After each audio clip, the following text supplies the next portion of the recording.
अगला, next, अगली बार, next time, अगले सप्ताह, next week, कल रात, last night, पिछले सप्ताह, last week, पिछले साल, last year, किसी भी समय, anytime,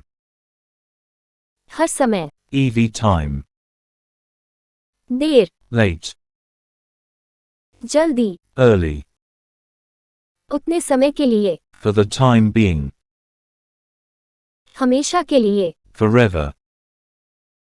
कभी नहीं, never, पूर्व, formally, अगला, next, व्यस्त अवधि, high season, तुरंत, immediately, अग्रिम रूप से, in advance, दोपहर को, in the afternoon, in the end, अंततः,